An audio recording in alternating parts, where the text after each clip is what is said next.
en 678. El 7D y las maniobras C. Clarín. Yo tengo gran confianza en la labor de Martín y de su equipo frente a la AFCA. Solamente seremos verdaderamente libres, todos y cada uno de los 40 millones de argentinos, si cada noche, cuando nos acostamos, luego de saludar a nuestros hijos, de darle un beso a nuestro compañero al que le quede y tiene la suerte de tenerlo, apaga la luz y sabe que la ley es para todos y que al otro día todos van a tener las mismas obligaciones. Yo quiero vivir en ese país, no en ningún otro, y es este mi país, la República Argentina. Elige Porcel Lanata Santillán. Acá, ¿sabes lo que hace falta, hermana? Que vuelvan los militares y que hayan 20 millones de desaparecidos. Que vuelvan los militares y que hayan 20 millones de desaparecidos. Esto no es distinto a lo que le pasó acá a 30.000 personas en la dictadura, ¿me entendés? Esto no es distinto a lo que le pasó acá a 30.000 personas en la dictadura, ¿me entendés? Nosotros empezamos enseguida a llamar por teléfono a la embajada, a decirle a la gente que hay alrededor, somos periodistas argentinos. ¿Vos tenías miedo de desaparecer? ¿Vos tenías miedo de desaparecer? El material que no nos borraron de Venezuela. Alcemos nuestra voz para que sientan el poder latino y su riqueza, que no es el oro negro, sino esta esencia de sabor y mestizaje. ¿Cuántos años vivís acá? Tengo 48 años viviendo aquí en San Agustín del Sur y hace 3 años la revolución me asignó un apartamento. La patria zocalera. Cuando el zócalo contradice a la imagen. No se puede ignorar esta masividad, porque ya ha descalificado a los caceroleros como destituyentes, a los gendarmes como destituyentes. Espero que no diga que los trabajadores, porque salimos a reclamar lo que nos corresponde, somos destituyentes, porque en realidad aquí la única actitud destituyente la tiene el Poder Ejecutivo. Cuando el país real contradice al virtual.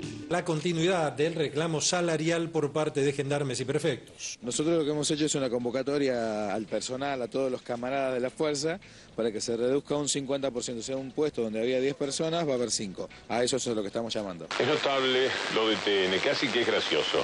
La nota no es que esto está bajo control. Una parte de la sociedad y de el poder mediático están generando el caldo de cultivo para que cualquier protesta prospere, no trabaje sobre ese aspecto de la irrealidad. Tapa del diario Clarín. Rechazan reclamos de gendarmes y prefectos y la protesta continúa. Aquí en la zona de Puerto Madero y algunos manifestándose, poca gente realmente, 1/3 decíamos de los que veníamos viendo habitualmente. Y la protesta continúa. Los 45 años del asesinato del Che. Una nueva etapa de la sociedad donde no existirán las clases y por lo tanto no podrá haber diferencia ninguna entre trabajador manual o trabajador intelectual, entre obrero o campesino. Se llama Carlos Calica Ferrer Zorrilla, se hizo amigo a los 4 años del Che Guevara. Hizo el segundo viaje del Che, el más importante, donde él un poco se transforma en el Che. ¿Alguna vez te imaginaste qué sería el Che si estuviera vivo? Yo pienso que sería parte de la Revolución Cubana, sería un hombre de consulta, que estaría con todo este movimiento, que yo creo que es en el cual Ernesto tiene mucho que ver, que es el UNASUR. El UNASUR, un sueño de Ernesto. Es un sueño de Ernesto. Es una pregunta malísima que te voy a hacer. ¿Qué diría sobre el kirchnerismo el Che Guevara? Y estaría con Cristina como estoy yo. Y con esto vas al sitio 8. ¿Qué gana de salir en sitio 8? ¿Qué gana de salir en sitio 8? Si te veo, amor, del otro lado no voy a dudar. Todo lo que veo, más todo lo que siento. Si te veo, amor, del otro lado yo voy a cruzar. Todo lo que tengo es todo lo que intento. Un carnaval, un río bravo, una calle en contramano, un hospital abandonado, la oscuridad. De corazón yo voy andando de tu mano.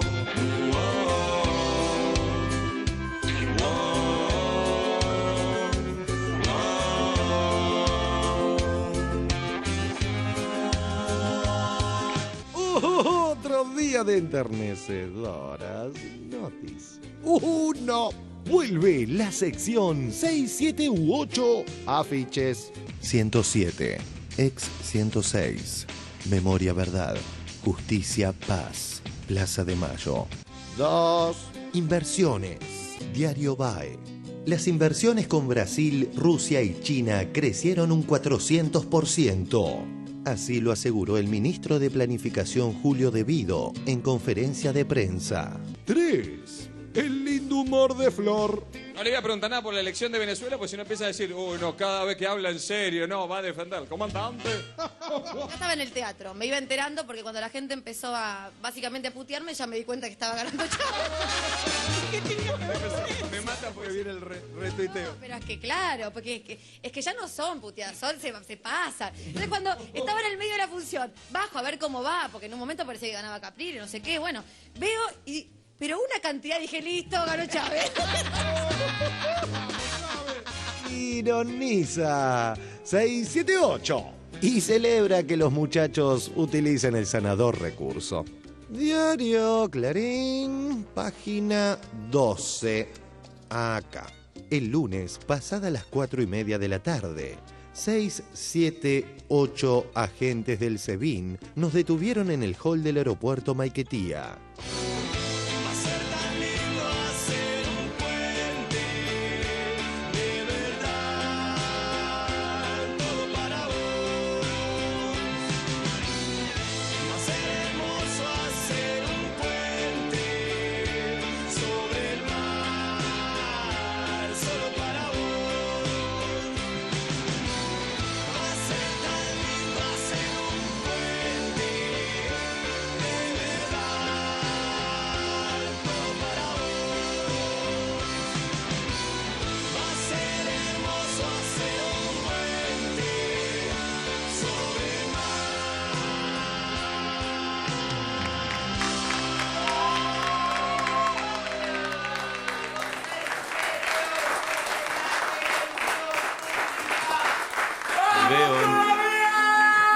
Muy buenas noches, ¿cómo les va? Bienvenidos a 678. ¿Qué dicen, colegas? ¿Cómo están? ¿Qué tal? ¿Todos bien? Muy bien. Me alegro mucho. Vamos a presentar a nuestro invitado del día de hoy. Está con nosotros para compartir el programa, Carlos Raimundi. Hola, Carlos, ¿cómo te va? Bienvenido, Carlos, es diputado nacional por Nuevo Encuentro y miembro de las comisiones de Relaciones Exteriores, Culto, Mercosur y Defensa allí en la Cámara. Muchas gracias por venir, Carlos. Estamos esperando también a Florencia Saintud, la decana de la Facultad de Periodismo de Comunicación Social de la Universidad de La Plata. En un ratito va a estar con nosotros. También quiero decirles que en un rato vamos a estar viendo aquí en el programa un informe de lo que fue el discurso de la presidenta Cristina Fernández de Kirchner hace un ratito. Pero ahora vamos a pasar al primer informe del día, que tiene que ver con un material que han traído Cintia García y la gente, los colaboradores de 678 en Caracas, mostrando la Venezuela que de alguna manera muchos medios no quieren mostrar. Vamos a verlo y lo debatimos. Dale. El material no borrado a 678 en Venezuela y el papelón de la Nata Santillán. A pesar de ser detenido y retenido, con forcejeos incluidos, en el aeropuerto de Caracas y borrado el material obtenido, el equipo de 678 logró filtrar un cassette VHS con testimonios que muestran una Venezuela muy diferente a la descripta por el periodismo corporativo. Sí, la del número que desvela a Mañeto, la Venezuela del 54%. Alcemos nuestra voz para que sientan el poder latino y su riqueza, que no es el oro negro, sino esta esencia de sabor y mestizaje que está en nuestra sangre. El color de nuestra piel lleva el mensaje de que todos somos iguales. A mis espaldas, el barrio de San Agustín, una de las zonas más populosas y complejas de Caracas. 40.000 familias habitan en este lugar. Uno puede palpar las complejidades y el cambio cualitativo en la vida de esta gente. ¿Hace cuántos años vivís acá? Tengo 48 años viviendo aquí en San Agustín del Sur y hace 3 años la revolución me asignó un apartamento en Manuelita Say para que tuviera una mejor condiciones de vida. Mi familia está mucho mejor, me siento bien con la revolución que aplica mi presidente Hugo Rafael Chávez Frías, por la cual me siento orgulloso de él. Y el hermano pueblo de Venezuela está siendo maltratado por la dictadura. La inflación no le permite organizarse la vida. En la última década en Venezuela se cerraron unas 4.000 empresas. ¿Hace cuántos años que vivís aquí? Ay, tengo como que más de 17 años viviendo. En estos 17 años, ¿las cosas mejoraron, empeoraron? No, han mejorado bastante. Sí, desde que yo sé, desde que estoy viendo aquí se han mejorado muchísimo. El modelo venezolano es una dictadura militarizada, por cierto. El tema de la inseguridad es el número 1. Es una de las ciudades más inseguras del mundo. Personas que están viviendo que vivían en esta parte de aquí arriba, tenían que subir muchas escaleras, 200, 300, 400 escalones y llegar aquí. ¿Qué hizo la revolución?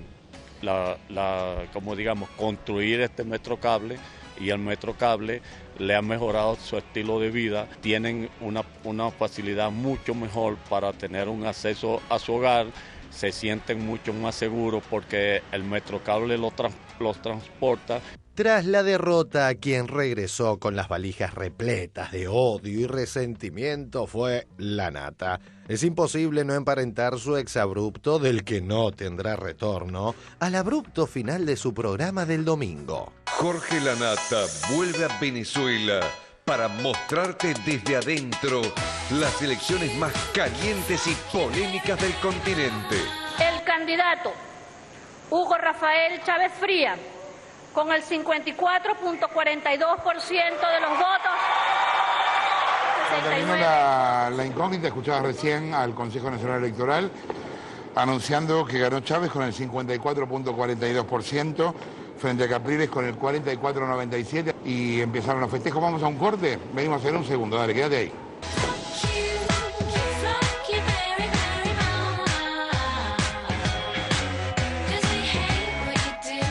Para mostrarte desde adentro las elecciones más calientes y polémicas del continente. Se nos fue el programa, nos vemos el domingo que viene. Chau.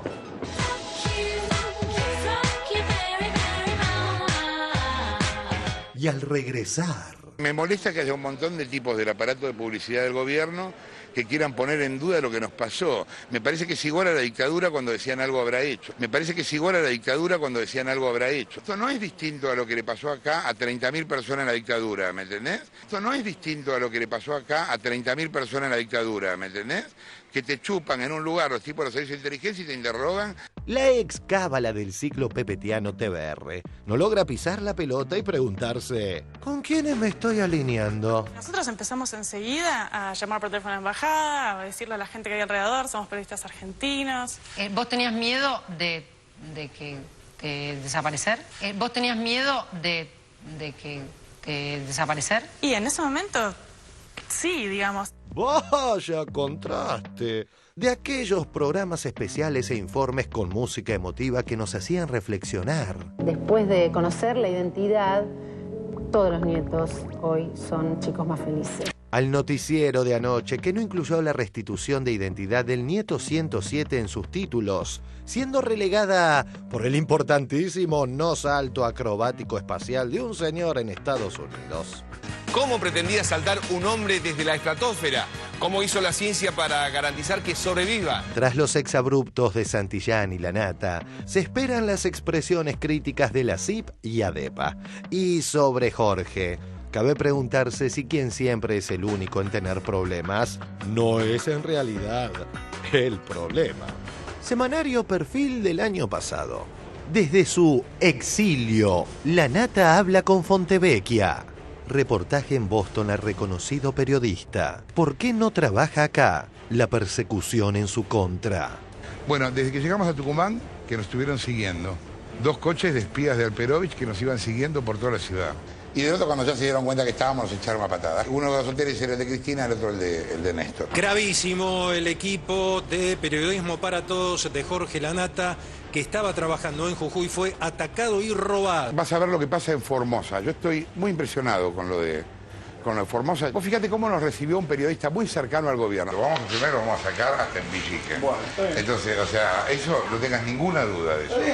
Pues vos ya que te reservás el derecho a admisión, yo me reservo el derecho a firmarte y a hacerte famoso. Tú vas a ser el empleado famoso. Vas a ser empleado del mes, como McDonald's.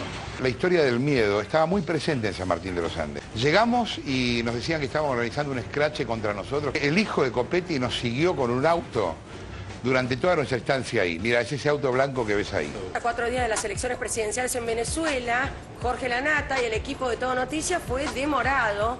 El periodista fue además sometido a un extenso interrogatorio, le abrieron la valija, le preguntaron en qué países había estado y cuál era el motivo por el cual estaba en Venezuela. Enseguida, los detalles. Lanata se repite a sí mismo, pero además esta escena está calcada de lo que le pasó a Mario Vargas Llosa y a Álvaro también hace 1 año y medio. Denunciaron exactamente lo mismo. Desde acá todo el Grupo Clarín les hizo notas como los perseguidos y los demorados en el aeropuerto. El gobierno de Chávez acaba de cometer otro atropello contra la libertad de expresión. Escándalo con el hijo de Vargas Llosa. Lo retuvieron en el aeropuerto, denunció que le pidieron no hablar de Hugo Chávez. Nos vamos a ir a Venezuela, llegó el escritor Mario Vargas Llosa, lo detuvieron, lo demoraron un tiempo muy largo. En el aeropuerto fui retenido cerca de 1 hora y media. Pero hasta la CNN se está avivando y ya ni Patricia Yaniot les cree a los Vargas Llosa y a los Lanata. El presidente tiene la figura de una estrella del rock. Uno de lejos piensa que después de 14 años en el gobierno ese entusiasmo decrece y no. Al contrario, la gente lo esperó bajo el sol horas y horas y horas y por supuesto él inunda el ambiente con ese carisma, con esa cercanía, al igual que lo sentimos los periodistas, ¿no? Fue muy amable conmigo, especialmente una vez más. Se acercó, me agradeció que estuviera cubriendo las elecciones, tuvo la deferencia de darme la oportunidad de hacer una pregunta que no estaba pautada, tuvo la deferencia de acercarse a mí cuando terminó la rueda de prensa y darme algunas palabras, comentar algo sobre el presidente de Colombia, Juan Manuel Santos, que se alegraba que estaba bien de salud, que se había recuperado.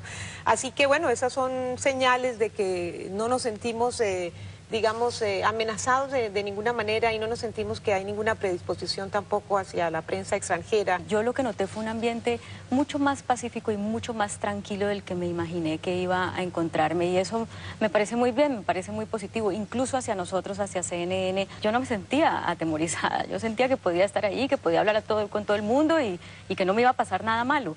Solo y aturdido, el plagiador serial insultó a medio mundo, siendo llamativa la envidia que le tiene a Reinaldo Siete Case. Yo llamo al embajador en el medio del aeropuerto diciéndole a su celular. El embajador siempre habla Jorge Lanata. En este momento nos están secuestrando. En este momento nos están secuestrando. Somos 7 personas. Estamos rodeados por 8 personas de civil sin identificación. Vamos a hablar un poco de Lanata. Yo por lo menos he hecho coberturas en el exterior. No es tan infrecuente que te demoren. No es tan infrecuente. Ahora, de una demora a un secuestro me parece que hay una distancia grande, muy, pero muy grande. En este momento nos están secuestrando. Está planteado desde el Grupo Clarín como si fuera un hecho gravísimo. Gravísima situación con Jorge Lanata en Venezuela. Me parece un hecho menor, no me parece un hecho grave. Hoy es curioso, los 2 diarios del Grupo Clarín hablan más de Lanata que de Chávez. Pero realmente me parece que el despliegue mediático que hace el Grupo Clarín es desproporcionado. Y me parece que tiene más que ver con la pelea esta ya muy fuerte que hace 4 años mantiene el grupo con el gobierno que otra cosa. Yo conozco a Siete Case desde que vino de Rosario, lo trajimos nosotros a Buenos Aires. Reinaldo Siete Case dijo que dudaba de lo que nosotros habíamos contado y que en cualquier caso, si esto era cierto, era un tema menor. Reinaldo, me parece que sos un tipo de mierda. Me parece que sos un tipo de mierda, porque decir eso es ser un tipo de mierda. Tanta agresividad quizás pretende esconder el papelón del domingo y las contradicciones que comienzan a aparecer, como la de Lanata y su coordinador de producción respecto de los discos supuestamente borrados. Nos borran las computadoras, nos borran los teléfonos y se quedan con los discos del canal. Facebook de Lorena García. Hola Jorge. Te cuento que el resto de los periodistas del mundo usa Dropbox para mandar notas, archivos, etc. Probalo, es excelente, no se pierde ni borra nada. Sebastián Gómez Sánchez forma parte del equipo de producción del señor Jorge Lanata. ¿Qué fue lo que ocurrió con el señor Lanata en el aeropuerto internacional allá abajo en Maiquetía? Todo el material que tenían pues fue borrado. Todo el material de nuestras laptops y teléfonos celulares y iPads, sí, digamos, no sé. Confiscaron los discos, pero mientras estábamos ahí, luego todo el material que nosotros habíamos grabado nos fue devuelto. Nos borran las computadoras, nos borran los teléfonos y se quedan con los discos del canal. Luego todo el material que nosotros habíamos grabado nos fue devuelto. Nos preguntamos, si el grupo Clarín tenía información confidencial, ¿es creíble que viajara con el material en avión sin haber enviado alguna copia previamente? Bah, solo sería atribuible a que el odio nubla la razón, como refleja el aliado de Lanata, Oscar Aguad. ¿Tiene un tono más caribeño? Pues sí, claro. ¿Cuándo volvió? ¿Regresó hoy a la mañana? Sol con Chávez. ¿Es una imagen de la, digamos, de la forma de hacer política desde la oposición? ¿Juntarse todo de extrema izquierda, extrema derecha para poder ganar? No, no me parece que sea bueno eso. ¿A dónde le dijo? Ah, en Venezuela. En Venezuela. No, hay que seguir ese proceso. Yo creo que Capriles es el próximo presidente de Venezuela, no tenga duda. 2019. Bueno, vamos a ver si el 2019. Pero todo depende de la salud de Chávez. Todo depende de la salud de Chávez. Por último, mientras la humilde camarita de 678 hacía de las suyas en Caracas, nuestra delegación Buenos Aires obtenía un fallido de Pau Bertol, lamentablemente nuestra preferida del PRO, que nos exime de más comentarios. ¿Cómo entiende que de los medios estuvo anticipando un supuesto fraude antes del día domingo? Cuando nosotros también somos gobierno y ganamos, del otro lado hay muchos que anuncian que hay problemas, que hay fraude. Desgraciadamente cada vez tenemos más democracia y cada vez menos va a ir pasando esto.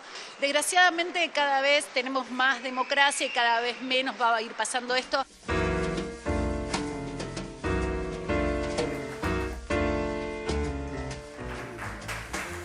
Bueno, muy bien, le damos la bienvenida a Florencia. Florencia, muchas gracias por haber venido. Ha sido un placer. Florencia Santúez, decana de la Facultad de Periodismo, como les había dicho recién, y Comunicación Social de la Universidad Nacional de La Plata. Y también estuviste, Florencia, en Venezuela, en las elecciones como acompañante internacional convocada por el Consejo Nacional Electoral.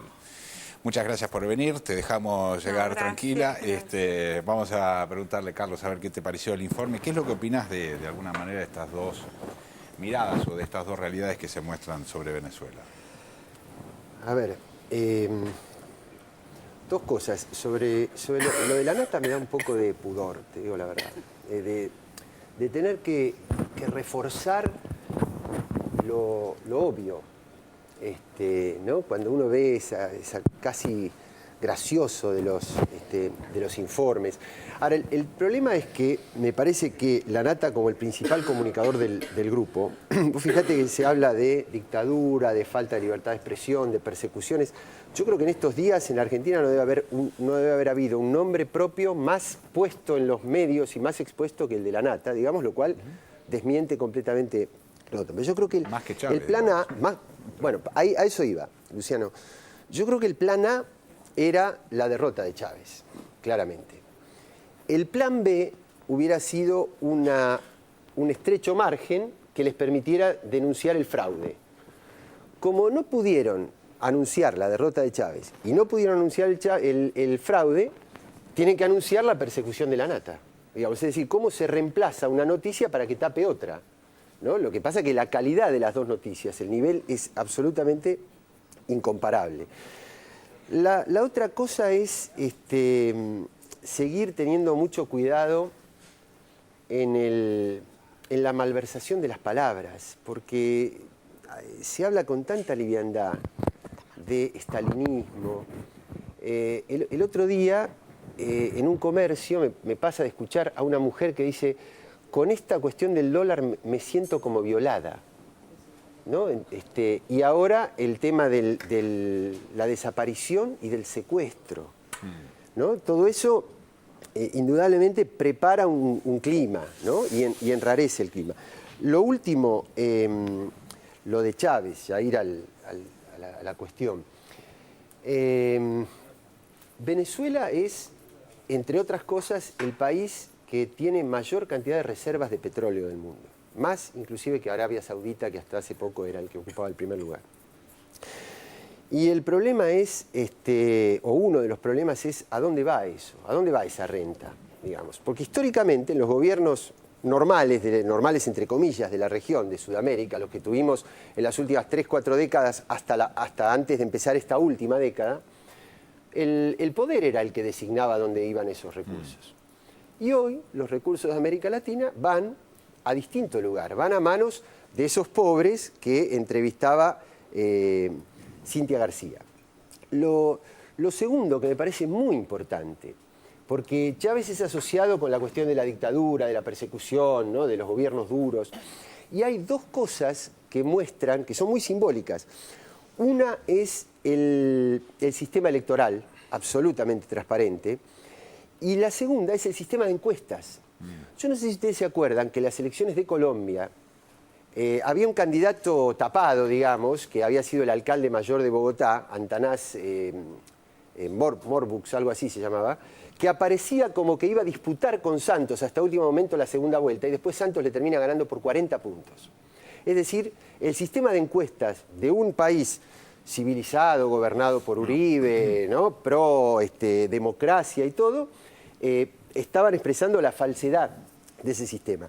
Entonces, son dos pilares de un sistema transparente. Lo que sí es cierto es que el nivel de cuestionamiento que adquiere Chávez es directamente proporcional a la profundidad de los intereses que ataca. Pero eso no quiere decir democracia no transparente, significa democracia que toca intereses para favorecer al pueblo. A ver, Florencia, ¿cómo encontraste, digamos, el clima respecto de esto que estábamos conversando, que es algo así como la persecución, la libertad, el movimiento de la gente? ¿Cómo estaba eso en un fin de semana caliente? Bueno, a ver, más bien encontré todo lo contrario, ¿no? Encontré un clima muy apasionado, un clima muy de muchísima alegría, porque además en el voto nosotros nos tocó durante el día, fuimos unos días antes, no solamente pudimos ver esto del sistema electoral que aparece como uno de los mejores sistemas electorales del mundo, además incluso reconocido por la oposición y por esa oposición en Venezuela, que dicen es un sistema electoral inobjetable, sino que además a lo largo de todo el día de las elecciones salimos a las 5 de la mañana a empezar a recorrer los centros donde se estaba votando, y eso lo hicimos hasta el cierre en diferentes centros de votación, y justamente lo que veíamos era esta cuestión del voto asociado a la dignidad, no solamente el voto de las democracias liberales, del voto asociado a muchos otros derechos. Por lo tanto, cada uno, porque además, bueno, nos dividimos en diferentes grupos en todo el país, y con el grupo con el que fuimos hacíamos entrevistas, teníamos que conversar con los testigos, con la gente que estaba votando, y había esta cuestión del orgullo de votar en el marco de una constelación de derechos que iba más allá de emitir el voto solamente, ¿no? Así que más bien un clima contrario, incluso esto que se dice tanto de Venezuela, de la sociedad partida, que se lo dice en términos negativos, ¿no? Polarizada, partida. Yo lo leía creo que en todos lados, sí, se puede ver, ¿no? O sea, está en todos lados, pero que las familias partidas, en realidad lo que hay es un debate muy profundo, un debate en el cual se habla de izquierda, se habla de derecha, de tomas de posición. ¿Y en qué términos ese debate? ¿Cómo lo podrías describir? Y es un debate apasionado. Yo digo, es un debate apasionado, lo que no necesariamente significa pelea, que es otra cosa, ¿no? Claro. Y esto, digo, por supuesto que debe haber lugares donde esto sí está, pero más bien un excelente clima, digo, tanto en toda la jornada de las elecciones como a la noche. Nosotros, una vez que se leyeron los resultados, fuimos a Miraflores, y la verdad es que, bueno, lo hemos visto en otras instancias también, no es nuevo, pero además fuimos, y como estaba ahí muy cerquita el lugar donde estábamos, llegamos inmediatamente. Y de una alegría, de un festejo, incluso en un momento era muchísima la gente, entonces se señalaba por el micrófono, bueno, compatriotas, no se empujen, esto es una fiesta, y automáticamente la gente dejó de empujarse. Había, cuando Chávez le dedica a Cristina y a la tierra de Perón, de Kirchner, del Che, nos abrazaban a los argentinos, esto transmita, nos hacía en el corazón. Bueno, fue una campaña, yo creo que muy apasionada y levantando este lugar de la dignidad del voto, ¿no? Está bueno eso que decís respecto de la capacidad de debate, porque de alguna manera la propia oposición, también en el discurso de Capriles se notó eso, que no salió a denunciar fraude, digamos, etcétera, etcétera, sino que fue a decir, bueno, empezamos, sembramos algo acá respecto a lo que nosotros queremos, las diferencias que tenemos con Chávez como oposición, etcétera, etcétera, de manera que seguiremos para adelante. Quiero decir, hizo un planteo que no fue de ruptura, de denuncia, etcétera, sino fue un planteo más o menos conciliador en la democracia, ¿no? Incluso que claramente, ¿no? O sea, incluso hasta los mismos votantes, nosotros fuimos a escuelas de muy distintos lugares de la sociedad y este clima estaba en toda la sociedad, este respeto al voto, que por eso esto de la nata y estos legisladores del PRO parece tan payasesco si no fuera, porque yo coincido claramente con lo que vos decís, que esconde, bueno, tratemos esto, que en realidad el que lo arman de una, que se sobredimensiona, que aparece, yo escuché cosas, porque además me tocó volver en el mismo vuelo que la nata y sentada atrás, entonces escuchaba cosas como, ¿por qué un embajador no puede decir que están provocando? Cuando jamás el embajador dijo eso, cuando cualquier ciudadano, imagínense una embajada, la cantidad de situaciones que tiene que atender, ¿no? Y de situaciones serias y de situaciones complejas. En un momento electoral, claro. En un momento electoral, más las cotidianas, que además atendió rápidamente los reclamos cuando cualquier ciudadano llama y no lo atiende el embajador, ¿no? Primero chequean el teléfono del embajador, llaman al teléfono del embajador. El embajador les pide que vuelvan a llamar con un mensaje de texto porque su teléfono no reconoce, no reconoce los teléfonos y entonces salen a denunciar que les dicen que por mensaje de texto, bueno, las barbaridades, esto de que les abren las valijas y hasta, yo escuché, no sé si lo pasaron en el informe porque llegué tarde, pero escuché a María Laura Santillán, lo pasaron, sí. Eso es monstruoso, que le revisaron hasta la ropa interior. Primero que cuando abren las valijas, todo el mundo sabe que cuando se abren las valijas se ve todo lo que hay en las valijas y las valijas generalmente llevamos ropa interior, entre otras cosas, o sea que, pero además, bueno, montaron un show, claramente, ¿no? Por eso digo, lo payasesco, esto del show, si no estuviera esta otra intención tan fuerte, sería tan nada, o es tan nada al lado de lo que fue esa tremenda victoria de un proyecto un proyecto que como es un proyecto que disminuyó la pobreza a la mitad, un proyecto que no tiene analfabetos, un proyecto donde uno va por Venezuela, supongo que esto Cintia lo ha mostrado, y se ven las construcciones de las misiones de viviendas, sí. Y se ve la universidad y los jóvenes que ingresan a la universidad, ¿no? Qué lamentable, lamentable y bueno, y también entendido dentro de este contexto, ¿no? Sí.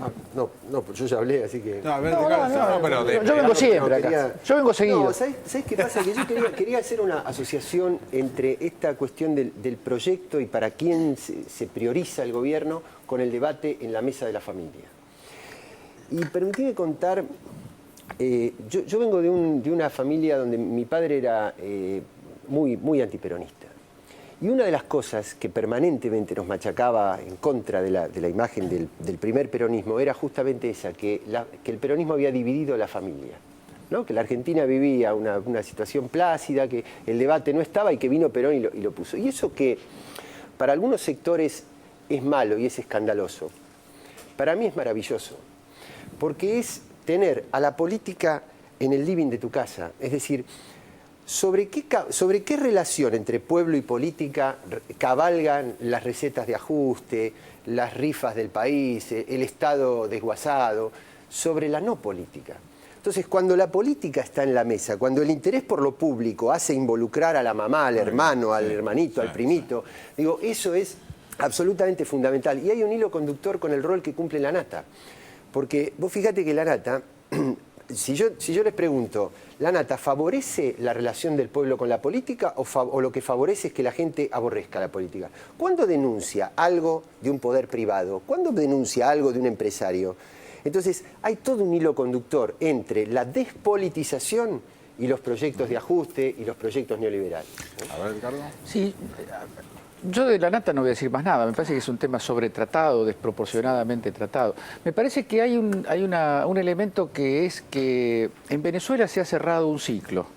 No el ciclo que la derecha creía que se iba a cerrar, el ciclo de Chávez. Se cerró el ciclo de la negación de la legitimidad del gobierno de Chávez. Ustedes recuerdan que la oposición no se presentaba a elecciones, no reconocía la legitimidad democrática de Chávez.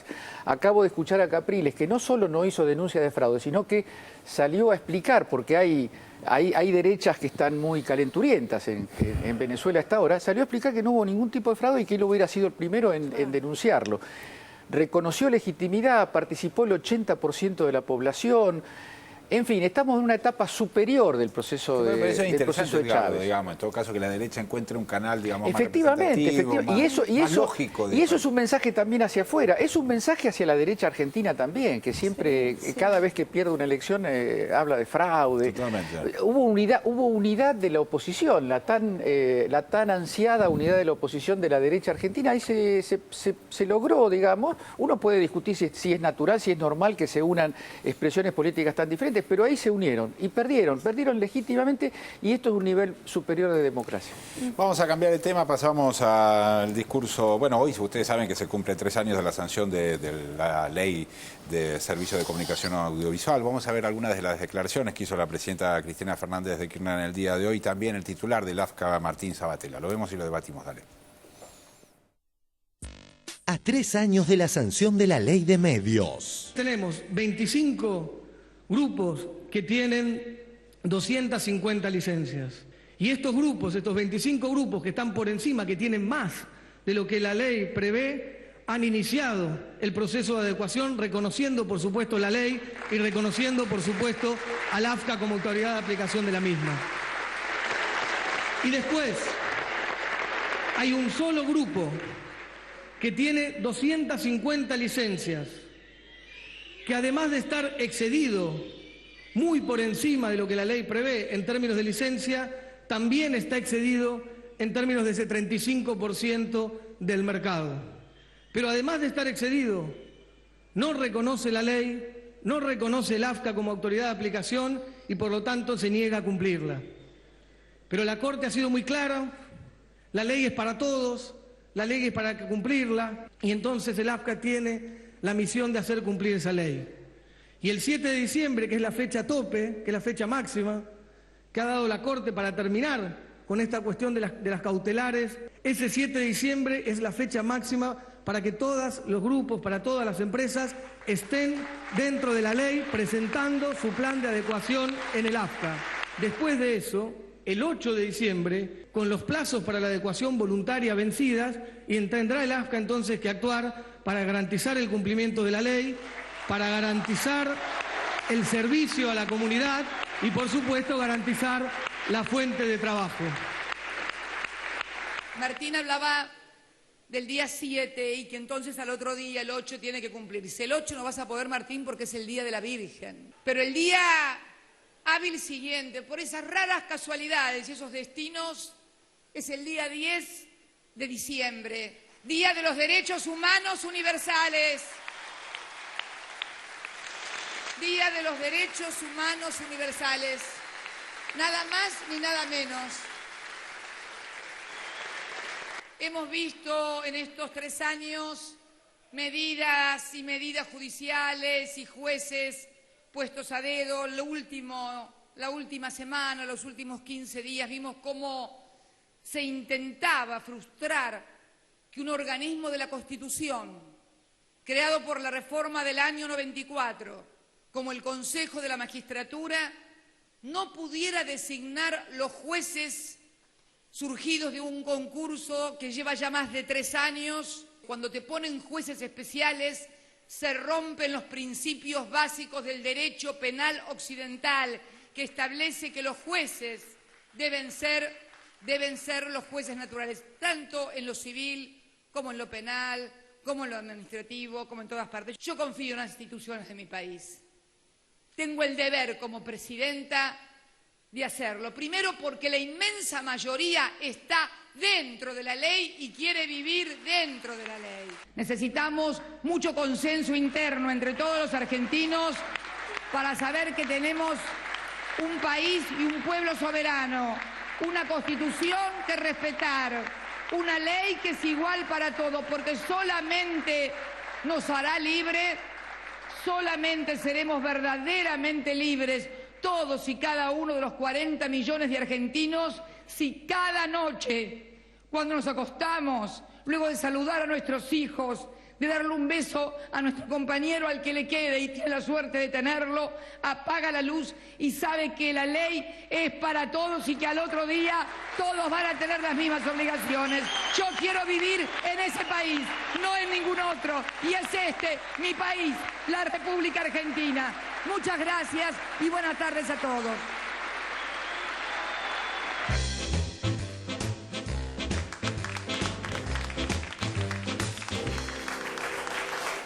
Bueno, muy bien. A ver, Florencia, está la renuncia de Tetamanti, que era el juez que iba a subrogar la causa. ¿Cómo estás viendo el escenario de aquí al 7 o al 10 de diciembre, de acuerdo a cómo se vean las fechas? Bueno, yo creo varias veces, incluso digo en la facultad, en todos lados nos preguntan, bueno, esto que va a ser tan difícil, esto del 7 de diciembre. Yo siempre digo que la parte más difícil, la parte más compleja fue la que ya pasó, porque no nos tenemos que olvidar que nosotros venimos de un tiempo en el cual el orden tremendamente injusto de las comunicaciones y del país aparecía natural, o aquellos que lo denunciaban de manera desarticulada, de manera suelta. La parte más difícil fue cuando una sociedad pudo denunciar ¿Qué te pasa, Clarín?, que es una enunciación de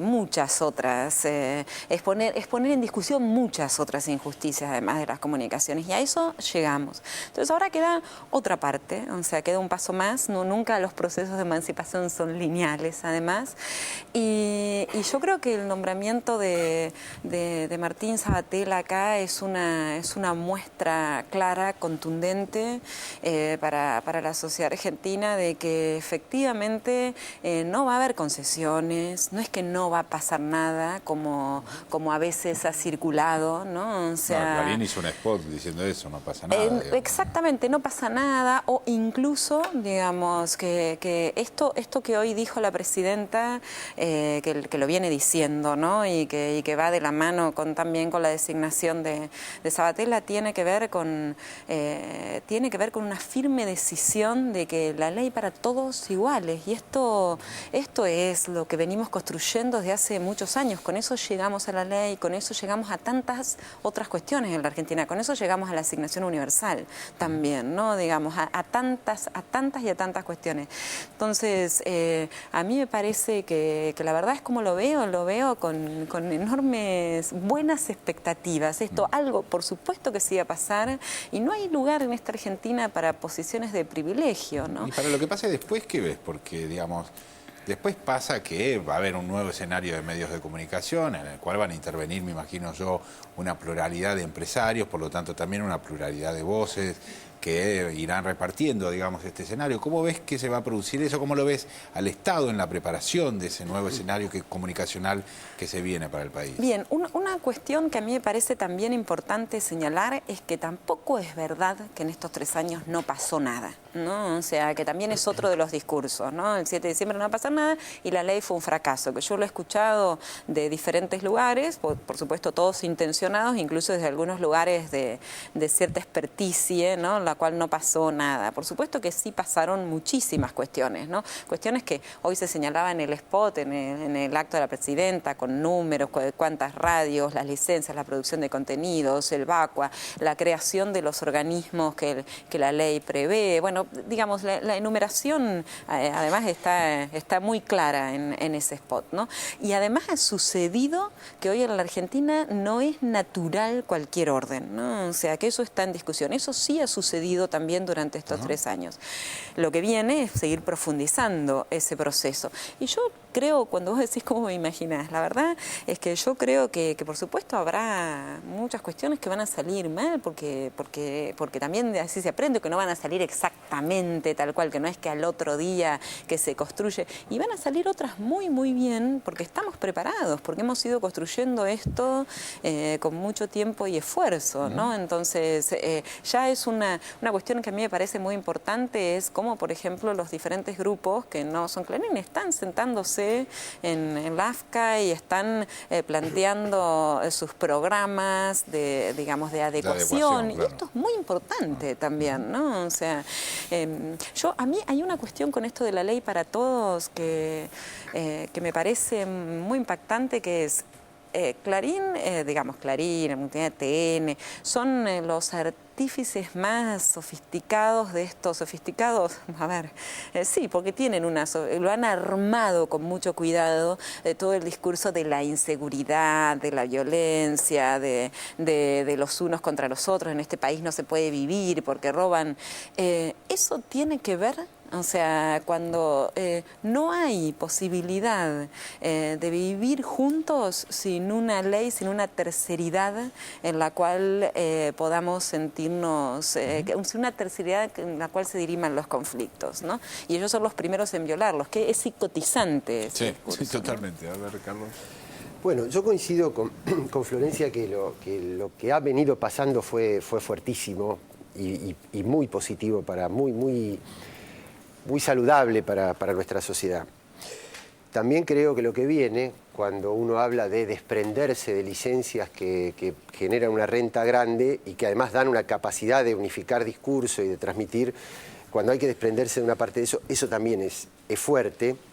Para esos grupos todavía mantienen un poder de comunicación muy fuerte y seguramente van a tratar de teñir de esa problemática todas las demás cosas que pasen. Yo no digo que Mañeto vaya a preparar cada uno de los problemas que hay. Digo que sí se van a montar en los problemas que naturalmente tiene toda sociedad para ahondar el clima de disconformidad, etcétera, y mezclar una cosa con la otra. Dos, yo creo que lo que viene es, por un lado, distribuir lo que hoy es un monopolio.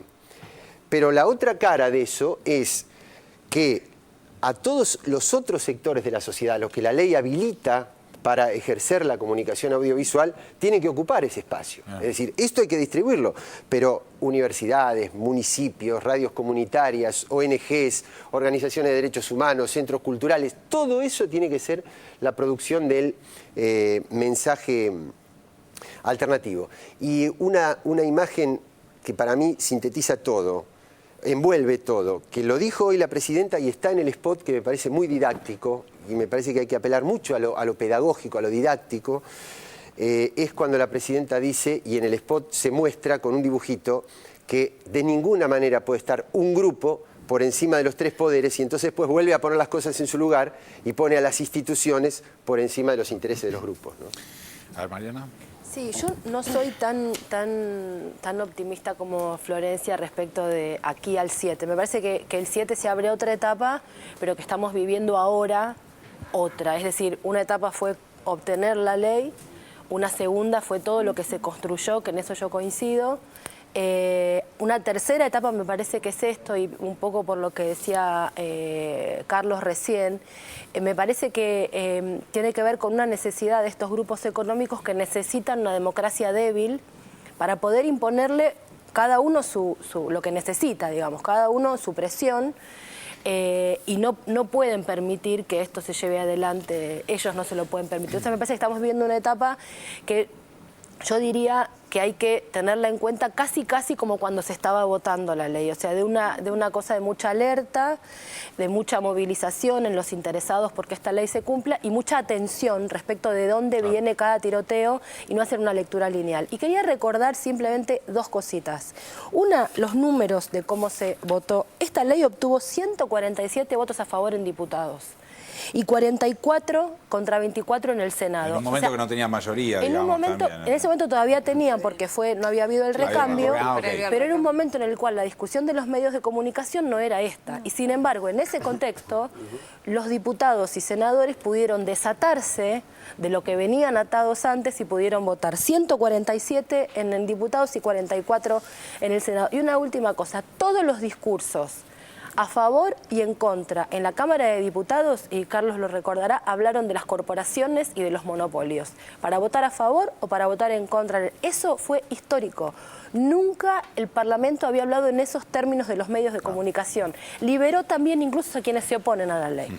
A ver, Nora, por favor. Sí, a mí me parece... Yo tengo mis dudas sobre el optimismo de después del 7 de diciembre, pero me parece que hoy entrevisté a Gustavo López, el subsecretario general de Presidencia, que fue uno de los hombres que también trabajó mucho en la elaboración de una ley que modificara la ley de la dictadura. Y él me decía algo que me pareció muy interesante, que esa ley de la dictadura, sancionada, digamos, establecida durante el gobierno de Videla, en rigor fue modificada muchísimas veces. Y no pasó nada en esas modificaciones. ¿Por qué? Porque la ley en esos casos se adecuaba a lo que ya se había acordado con los poderes corporativos. En este caso es la primera vez que los poderes corporativos se tienen que adecuar a lo que dice una ley del sistema democrático.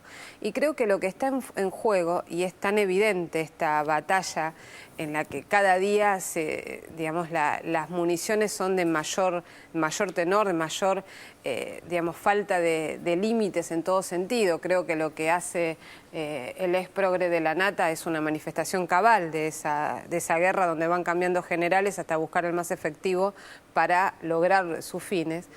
Está en juego esto, está en juego hasta qué punto el poder corporativo puede desafiar al poder democrático. Y me parece que eso es lo crucial. Y por eso esta batalla que se está dando con quién va a ser el juez que determine, en definitiva, el planteo de inconstitucionalidad que hace este grupo, ¿no? Así estamos, vamos a cambiar de tema, pasamos a algo de aquí de la ciudad de Buenos Aires. Ustedes saben que el jefe de gobierno anunció que se iba a realizar el primer aborto no punible aquí en Buenos Aires.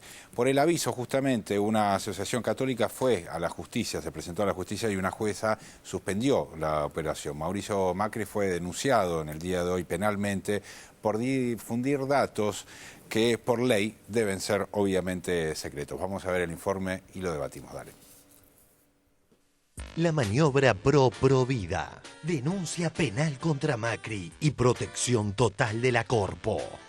Los medios hegemónicos, boletines oficiales del PRO, sacaron el tema de su agenda, ya que el accionar de Macri, que dio intencionalmente los datos que derivaron en la restricción judicial tras pedido de la ultracatólica Provida, resulta absolutamente indefendible. Si consumís medios dominantes, no te podrás enterar de la denuncia contra el jefe de gobierno porteño. El fallo, la jueza, me parece, el punto de partida. El otro es el jefe de gobierno y su decisión de comunicar, de hacer pública la práctica de este aborto no punible, con el efecto de hacer público algo que era secreto. Diario Página 12. El jefe de gobierno anunció que la ciudad tendría su primer aborto legal el martes próximo y dio detalles sobre la persona. Artículo 157 del Código Penal sanciona al funcionario público que revele datos que por ley deben ser secretos. Ese será el fundamento de la denuncia. Hace un instante, nada más, se ha realizado una denuncia en contra del jefe de gobierno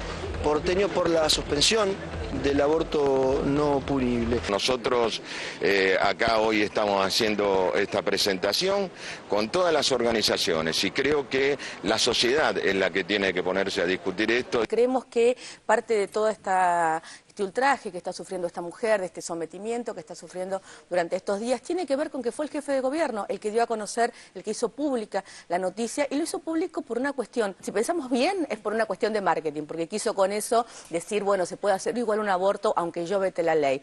Si pensamos mal, le estaba avisando a esta ONG, a la ONG Provida, que se podían presentar. De hecho, los abogados de la ONG ayer admitieron en todos los medios que se presentaron judicialmente advertidos por lo que había dicho el jefe de gobierno.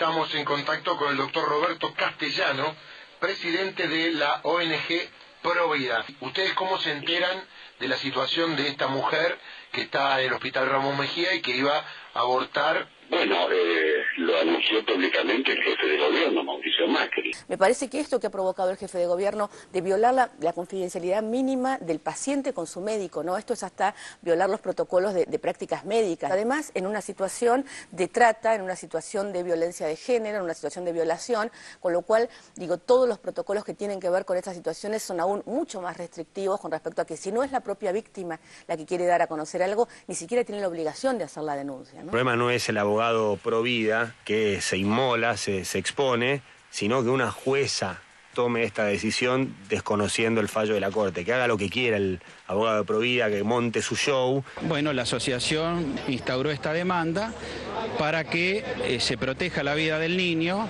Usted habló de un niño. ¿De qué niño está hablando, doctor? Usted sabe que ni siquiera la ciencia tiene una posición uniforme respecto de que en las primeras semanas de gestación eso se pueda considerar un niño, y usted habló de un homicidio. Pero por favor, ahí hay un niño que va a ser víctima de un pero perdóneme, usted es un ignorante, no, lo que está diciendo, un absoluto ignorante. En riesgo la vida de una mujer. Yo no estoy poniendo en riesgo absolutamente. El artículo de la Constitución le habilitaba a practicar. Eso es absolutamente nulo, el fallo de la Corte. Pero deje que tenga la libertad otra mujer de elegir lo que quiera. Pero ¿cómo va a tener la mujer libertad de matar a otra persona? Pero no mata a ninguna otra persona, señor. Hay otros argumentos desde el punto de vista jurídico y científico que refutan sus teorías. Usted lo que pasa es que es como periodista es una maleducada, que lo único que hace es, en vez de pretender obtener información, está haciendo acto de agresión.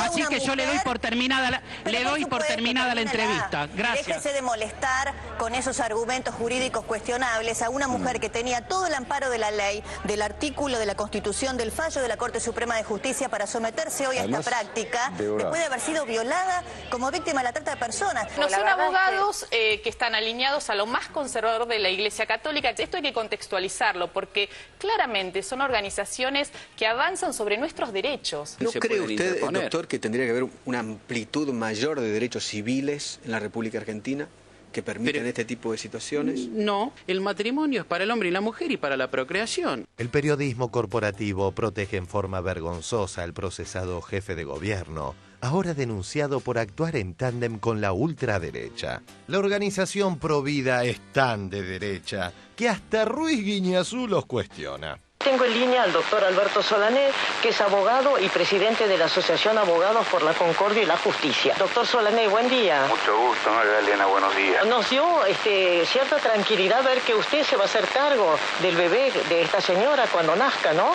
Mire, yo no he dicho que yo me voy a hacer cargo. ¿De dónde salió esa...? Bueno, porque lo escuchamos ayer cuando usted dijo que ella se iba a sentir muy contenta y muy feliz cuando tuviera el chiquito en brazos. Sí, entonces supusimos que usted la va a amparar, la va a llevar a su casa, la va a proteger.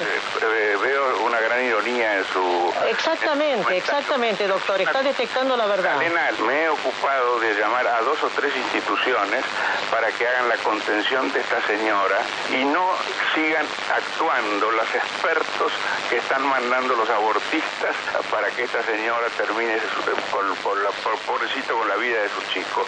Yo a esta señora la vi muy sensibilizada, le dije, vea señora, no se preocupe, yo estoy seguro, porque cualquier madre o cualquier mujer... Pero ¿cómo sabe lo que siente una madre, doctor? Por favor, le digo que usted no tiene, como hombre además, ningún derecho de prejuzgar lo que siente una mujer. Si usted me va a llamar para agredirme, me acabo de despertar despertar. Bueno, despiértese bien, porque la verdad es que la opinión pública lo está juzgando, doctor. Es una insolente, Magdalena. No soy insolente. Tengo todo el derecho a preguntarle a usted como hombre y padre de familia, ¿por qué piensa que va a estar tan contenta esta señora que pudo zafar de la trata de personas y que no quiere tener ese chico producto de una violación? ¿Con qué derecho dispone de la vida de ella? Y cortó porque es un cobarde, eso es lo que le pasa a este señor. El caso de distinta vara potencial es evidente. Imaginemos a un gobernador kirchnerista habiendo incurrido en la delación de Macri y el tema en cadena nacional, ¿no? Por estas cosas es imperiosa la entrada en vigencia de la ley de medios.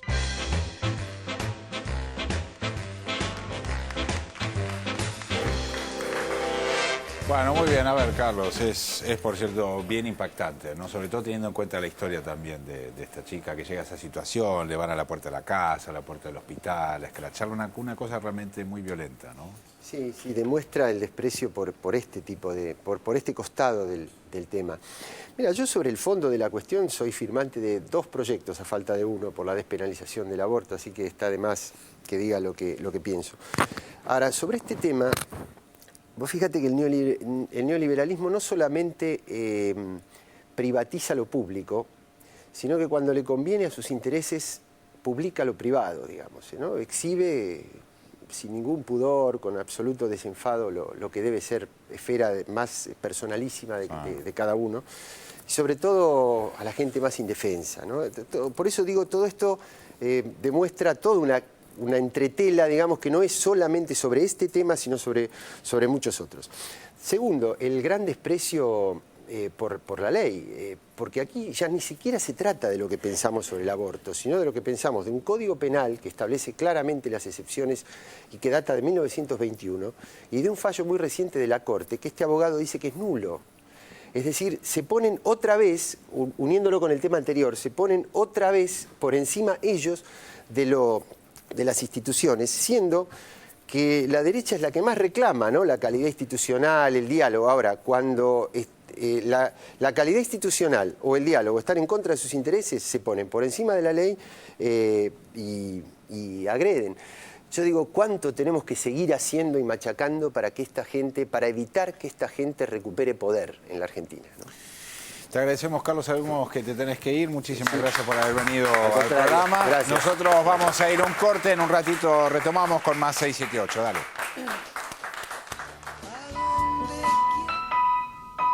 Buscamos muchos años la posibilidad de un crédito. Siempre vivimos alquilando, de prestado también. Lo veíamos muy difícil poder construir con los ingresos de uno o adquiriendo cualquier otra forma de financiación. Hace un tiempo veníamos con la idea de poder construir nuestro terreno. Esta nueva línea de crédito con las tasas más accesibles. Siento que le dejo algo a mi hija. Me metí en la página del ANSES y me inscribí.